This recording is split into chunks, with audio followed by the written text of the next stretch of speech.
I was standing in the kitchen doorway watching Amanda sit at the table with her morning coffee, scrolling through her phone like it was just another ordinary Saturday. The sunlight came through the window behind her, casting this warm glow across the room, and I could hear birds chirping outside in the backyard.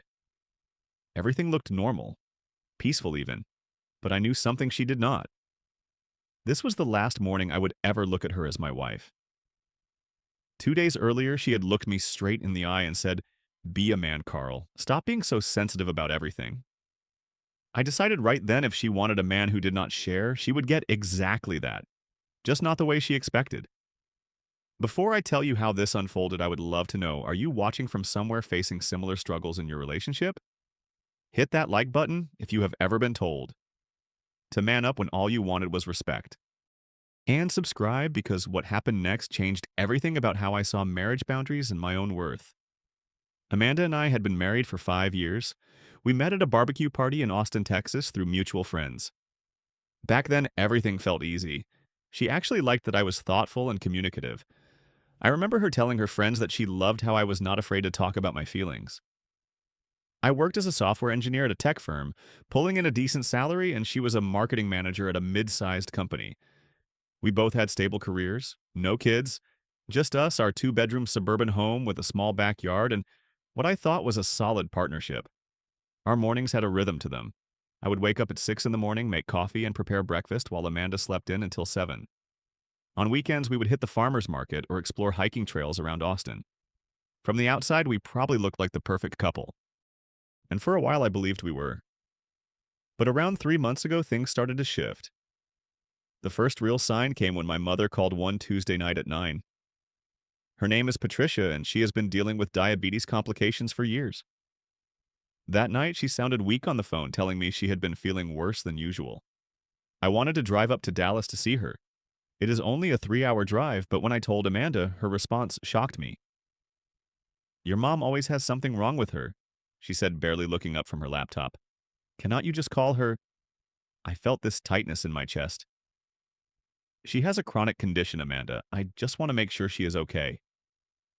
Amanda sighed, closing her laptop harder than necessary. "You are too involved with your family. You need boundaries." I went to see my mother anyway.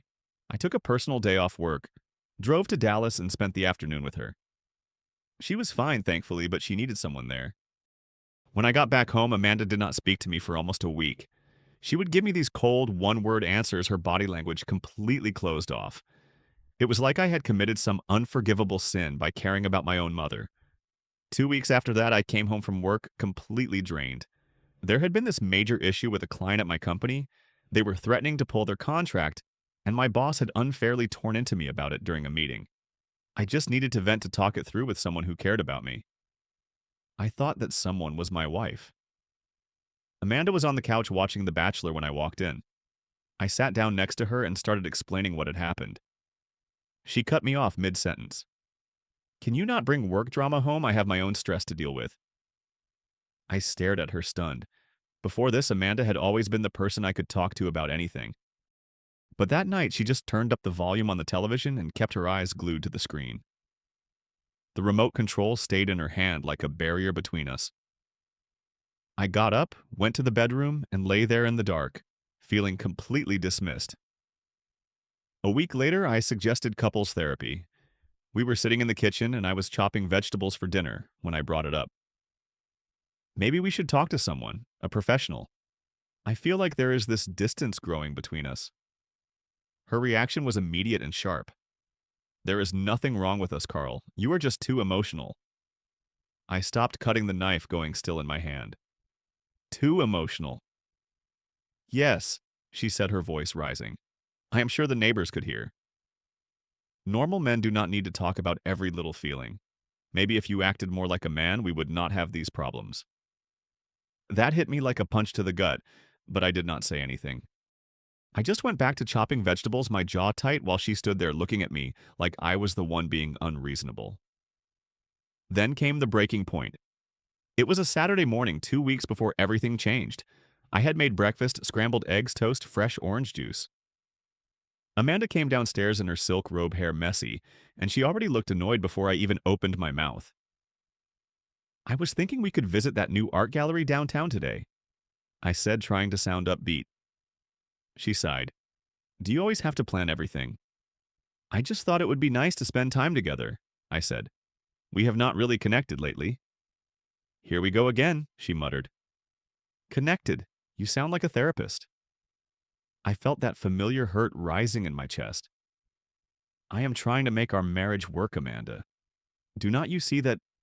She put her phone down and looked directly at me. You know what your problem is, Carl? You are exhausting. Exhausting. Yes. All this talking, sharing, setting boundaries about your feelings. Normal guys do not operate like this. I stayed quiet, waiting. My dad never bothered my mom with every little emotion, she continued. He just handled things. He was a man. So I am not a man, I asked, my voice low. I am saying maybe if you acted like one instead of this overly sensitive version of yourself, I would respect you more. The kitchen went completely silent. The eggs on my plate were getting cold, untouched. Amanda's father, Richard, was ex-military, very traditional, and I had always felt judged around him. Now I understood why. Amanda had been comparing me to him this whole time, and I was coming up short. I felt something inside me shift in that moment. It was like a switch flipped. She did not respect my emotional openness. She saw it as weakness, not strength. This marriage was not the safe space I thought it was. Okay, I said simply. Amanda looked confused by how calm I was. She probably expected me to argue or defend myself. Instead, I finished my breakfast in complete silence, washed the dishes, and walked to my home office. I closed the door and sat down at my desk, and that is when I made my decision. If she wanted a man who did not share, she would get one, but not in the way she imagined. After that conversation, everything changed, but Amanda did not realize it at first. I stopped sharing completely. Work stress, kept it to myself. Feelings about our relationship, buried them. Plans for the future, no longer her concern. Daily frustrations, none of her business. Hopes and dreams, those were mine alone now. When she would ask, "How was your day?" I would say, "Fine." "Want to talk?" she would ask. "Nothing to talk about," I would reply. At first, Amanda seemed relieved. "Finally, you are being normal," she said one evening after I gave her a short answer about work. She smiled like she had won something. I just nodded and went back to reading my book. Our dinners became quiet affairs. We would sit across from each other, eating in silence or talking about surface-level things. The weather, something she saw in the news. Drama with her coworkers that I would nod along to without really engaging. "That is interesting," I would say. Mm-hmm. Nothing deeper than that. And Amanda seemed happy with this version of me, this man, who did not burden her with his inner world. But while she enjoyed my silence, I was busy. Very busy. During my lunch breaks at work, I updated my resume. I reached out to recruiters on LinkedIn carefully, discreetly. I scheduled phone interviews in my car or during walks around the office building. I started researching cities outside of Texas, Seattle, Denver, Portland. Places where I could start fresh, far away from the wreckage of this marriage. I opened a separate checking account at Chase. Our joint account was with Wells Fargo, so there was no chance she would see this new one. I updated my direct deposit information with human resources, redirecting a portion of each paycheck into this private account. Slowly, quietly, I was building my escape fund. I also started documenting everything. Every dismissive comment Amanda made. Every instance of disrespect. I kept detailed financial records. I saved text messages. I created an encrypted folder on my laptop where I stored all of this information. I was not being paranoid. I was being prepared. Then I contacted a divorce attorney. His name was Mark Sullivan, and his office was in downtown Austin. The consultation cost $300 for 1 hour, and it was worth every penny. Mark walked me through the process, explained that Texas is a no-fault divorce state, and helped me understand what I needed to do to protect myself. I left his office feeling lighter than I had in months. Everything I did carefully. I did. Amanda had no idea. 2 weeks after the Be a Man conversation, I got contacted by a recruiter named Jennifer from a tech company in Seattle. The position was for a senior software engineer role overseeing a team of 8 developers working on cloud infrastructure migration. It was a step up from my current job, and the salary was 40% higher than what I was making $180,000 a year, compared to my current $130,000, plus a $20,000 signing bonus. I went through 3 rounds of interviews, a phone screen, a technical assessment, and a final round with the vice president of engineering. I did all of this during work hours or on evenings when I told Amanda I had meetings. She never questioned it. She was too busy enjoying my newfound emotional unavailability. On a Friday afternoon, the offer letter came through. I was sitting at a coffee shop, Mozart's Coffee Roasters, overlooking Lake Austin.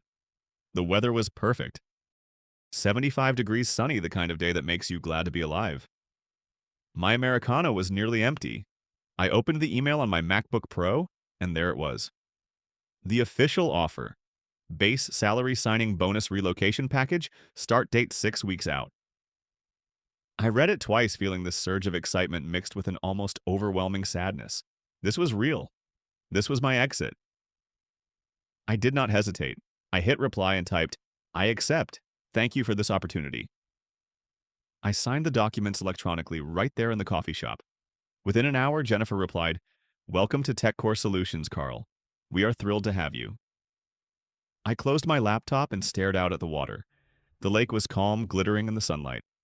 I felt a mixture of relief and grief wash over me. Relief that I was finally taking control of my life. Grief that my marriage had come to this. When I got home that evening, Amanda asked her usual question. "How was work?" "Same as always," I said. I did not mention the job offer. I did not mention Seattle. I did not mention anything. Amanda went back to watching television, and I went to my office. I pulled up a private spreadsheet and started planning the logistics. Moving company quotes. Apartment hunting in Seattle, a timeline for leaving. Everything documented, organized, ready to execute. About a week after I accepted the job, Amanda started noticing that something was different. She tried to initiate deeper conversations, and I gave her the same short answers I had been giving. She tried to start an argument about something trivial, and I refused to engage. That seemed to bother her more than anything. "What is wrong with you lately?" she asked one evening. We were in the living room. She had just come back from the gym wearing yoga pants and a tank top, and I was on the couch reading a book about Stoic philosophy. "Nothing," I said without looking up. "I am being a man, remember." "Do not be like that," she said, irritation creeping into her voice. "Like what?" I asked, finally meeting her eyes. "You wanted me less emotional? Here it is."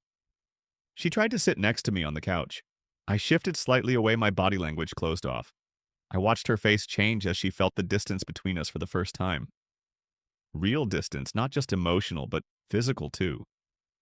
Over the next few days, Amanda tried different approaches. She cooked my favorite meal, a ribeye steak medium rare with garlic butter, asparagus, and mashed potatoes. I ate it, told her it was good, and then went to my office to work. She suggested a date night. "I have work to catch up on," I said. She even wore lingerie to bed one night, this red lace set she had bought specifically to get my attention. I kissed her forehead, said goodnight, and turned to face the wall. I was not trying to be cruel. I was just done. Completely, utterly done. I heard her on the phone one night with her best friend Stephanie. I was in the hallway and could hear everything through the bathroom door. Amanda was in the tub, her voice echoing slightly.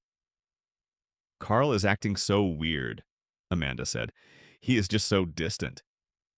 "Maybe he is stressed about work," Stephanie suggested. "I told him to stop being so emotional, and now he is," Amanda said. "But it is like he is not even here anymore." "Wait," Stephanie said, and I could hear the concern in her voice even through the phone. "You told him what—" "He was too much," Amanda said, defensive, always wanting to talk about feelings. "Girl," Stephanie said slowly, "maybe you broke something you should not have." Amanda dismissed it. "He will come around." But I would not, because while she thought I was sulking or punishing her, I was already gone, mentally, emotionally, logistically. I had already started packing piece by piece in my mind. I took what I told Amanda was a business trip. "Client meeting," I said. "I will be back in 2 days." She did not even look up from her phone when I said it. I flew to Seattle. I toured 5 apartments in Capitol Hill, a vibrant neighborhood close to my new office. I chose a one-bedroom loft on the 8th floor with huge windows and a view of the city. Hardwood floors, modern fixtures, natural light pouring in. The rent was $2,400 a month. I signed the lease agreement and paid the first month plus deposit from my separate account. I stood in that empty apartment and took photos imagining my mornings there. Peaceful, alone, healing. It was surreal standing in this space that would become my new home, knowing that Amanda had no idea any of this was happening. When I got back to Austin, I hired a moving company, 2 men and a truck Seattle. I scheduled the move for 2 weeks before my start date at TechCore. I went through our house mentally cataloging what I would take. Clothes, personal items, electronics books. I would leave the furniture, most of it was Amanda's taste anyway. I would leave the wedding photos, the gifts from her family, all the accumulated debris of a marriage that was already over. I contacted Mark Sullivan again. The divorce papers were ready. Grounds, irreconcilable differences. Clean, straightforward, no drama. The papers sat in a manila envelope in my car, waiting for the right moment. That moment came on a Thursday evening, 3 weeks after I accepted the job in Seattle. I came home with the envelope in my hand. Amanda was in the kitchen preparing dinner. Pasta from the smell of it. She turned when she heard me and she actually smiled. "Hey, you are home early," she said. I did not smile back. I walked to the counter and set the envelope down. My face was serious, composed. I had rehearsed this moment in my head a dozen times. Amanda's smile faded. "What is that divorce papers?" I said. "I need you to read them." To read. Amanda froze, a wooden spoon still in her hand. "What?" "You heard me." She let out this nervous laugh like she was waiting for the punchline. "This is a joke, right? Do I look like I am joking?" Her hands were shaking as she opened the envelope. She pulled out the papers and scanned the first page, her eyes moving rapidly across the text. "Carl, what the hell is this?" "It is what it says. I am filing for divorce." "Over what?" Her voice was rising now, panic setting in. "Because I told you to be a man." "Because you do not respect me," I said calmly. "You never did." "That is not true. I love you." I shook my head. Love without respect is not love, Amanda. It is control. I was just trying to help you be stronger. The pasta water on the stove was boiling over, forgotten, but neither of us moved to turn it off. "By telling me my feelings do not matter," I asked. "By dismissing everything I shared with you." Tears were forming in her eyes, now her mascara starting to run. "I did not mean, you meant every word," I interrupted. "And I listened. I became the man you wanted. Quiet, not sharing, unbothered by anything." "Carl, please," she started, but I was not finished. "There is more. I accepted a job in Seattle. I am moving in 10 days. The shock on her face was absolute. "Seattle. When did you never said anything." "I stopped telling you things, remember? That is what you wanted." The kitchen light was harsh fluorescent, making everything feel clinical and cold. The manila envelope sat between us like a verdict. Amanda collapsed into one of the kitchen chairs, her whole body shaking. "I cannot believe this," she said through sobs. "We can fix this. We can go to counseling." "There is nothing to fix," I said. "This is done." "What about counseling?" "We never tried." I almost laughed at that. "I suggested counseling." "You said I was the problem." "I was wrong," she cried out. "I am sorry. I am so sorry." "I appreciate that," I said, and I meant it. "But it is too late." "You are leaving me because of one comment?" Her voice was desperate, now grasping. "It was not one comment. It was death by 1,000 cuts. That was just the last one." She was sobbing uncontrollably now, her face buried in her hands. I remained standing, keeping my distance. I did not move to comfort her. I had cried my tears alone in my car in the shower during those sleepless nights when I realized my marriage was over. This moment was just a formality. After a long silence, Amanda looked up at me with red, swollen eyes. "Where will you live?" "I already have an apartment." "When did you plan all this?" "While you were enjoying my silence." She stood up suddenly, anger flashing across her face. You have been lying to me. No, I said firmly. I stopped involving you. You wanted boundaries. I gave them to you. I could see it hitting her, then the full weight of what she had done. Every quiet evening, every short answer, every time I said I was fine when she asked how I was. I had not been sulking or punishing her. I had been planning my escape. She grabbed her phone and called my mother. I could hear her from the kitchen, her voice shaking. Patricia Carl is leaving me. He... My mother's voice came through cold in a way I had never heard her speak to Amanda before. You made your bed, Amanda. He deserves better than what you gave him. Amanda tried Stephanie next. I could hear pieces of the conversation. Stephanie was gentler but equally unsupportive. I told you this might happen, girl. I told you. The next 10 days were mechanical. I moved in with my college buddy David sleeping on his couch rather than staying in the house with Amanda. David understood without me having to explain much. He had been through his own divorce. He knew. I came back to the house only to pack. The movers arrived on a Saturday morning at 8. It was overcast, a light drizzle falling, which felt appropriate somehow. David helped me pack the final boxes. 2 guys from the moving company were efficient and professional. 3 hours and everything that mattered to me was loaded into the truck. I left my wedding ring on the kitchen counter with a note. Take care of yourself, Amanda. I mean that. I know she watched from the bedroom window as the truck pulled away. I could feel her eyes on me, but she did not come down. She could not face me, and I understood that. The house that had been ours now belonged only to her, filled with furniture that did not matter, and memories that hurt too much to keep. As David and I drove away, I took one last look at the house in my rearview mirror. I felt sad, but I did not feel regret. There is a difference. The first morning in my Seattle apartment, I woke up to the sound of rain against the windows. I made coffee and stood looking out at the city, watching it come alive below me. The Space Needle was visible in the distance, half hidden by low clouds. Everything felt new. Unfamiliar, but full of possibility. My first day at Tech Core Solutions was challenging in the best way. The team was sharp engaged, and they actually listened when I spoke. My input was valued. My ideas were considered. It was such a stark contrast to how invisible I had felt in my own home. I made friends quickly. Coworkers invited me to happy hours. My neighbor in the apartment below mine, a woman in her 50s named Eleanor, brought me cookies and told me about the best coffee shops in the neighborhood. I joined a hiking group that explored the Pacific Northwest trails every weekend. The mountains here were nothing like Texas. They were dramatic, breathtaking, humbling. I also found a therapist. Her name is Dr. Martinez, and she has an office in Fremont. Twice a month, I sit in her comfortable chair and work through everything: the pain, the anger, the grief, but also the growth. She helps me understand that what happened with Amanda was not about me being too emotional or too sensitive. It was about her inability to handle authentic connection. You are not broken, Carl, Dr. Martinez told me during one session. You were just with someone who wanted you to be. 6 months after moving to Seattle, I found myself standing in the same spot by my window, coffee in hand, watching the rain. But this time I was smiling. I felt lighter, happier, whole in a way I had not felt in years. I heard through mutual friends that Amanda was still in Austin. She was dating someone new, according to Stephanie, though. Stephanie said it seemed like a rebound. She talks about you a lot, Stephanie had mentioned during a phone call. I think she realizes what she lost. I felt compassion when I heard that, but no bitterness. I genuinely hoped Amanda learned something from what happened. I hoped she would treat the next person better.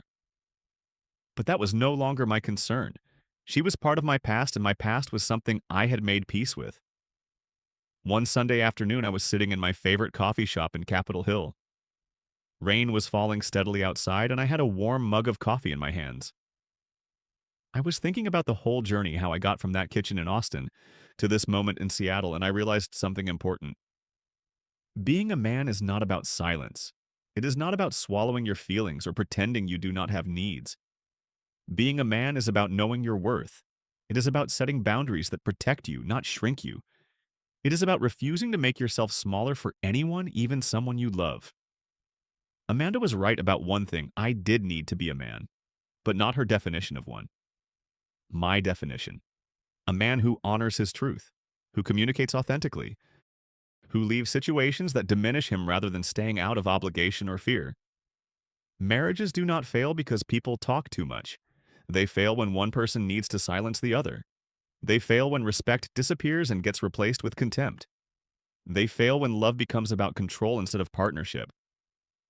The strongest thing I ever did was walk away from someone who wanted me smaller. And I would do it again. I closed my laptop, finished my coffee, and walked out into the Seattle drizzle. I pulled my hood up, shoved my hands in my pockets, and headed toward the waterfront. There was a smile on my face. Not because I was glad my marriage ended, that still hurt in ways I was working through, but because I was free. Free to be myself fully and completely without apology. And that more than anything else felt like victory. So let me ask you this, have you ever been in a relationship where you had to shrink yourself to fit? Where being vulnerable was seen as weakness instead of strength? Drop a comment below and share your story. If this resonated with you, hit that like button. Subscribe for more real stories about relationships, boundaries, and finding yourself again. And share this with someone who needs to hear it, someone who might be going through the same thing right now. Thank you for listening to my story.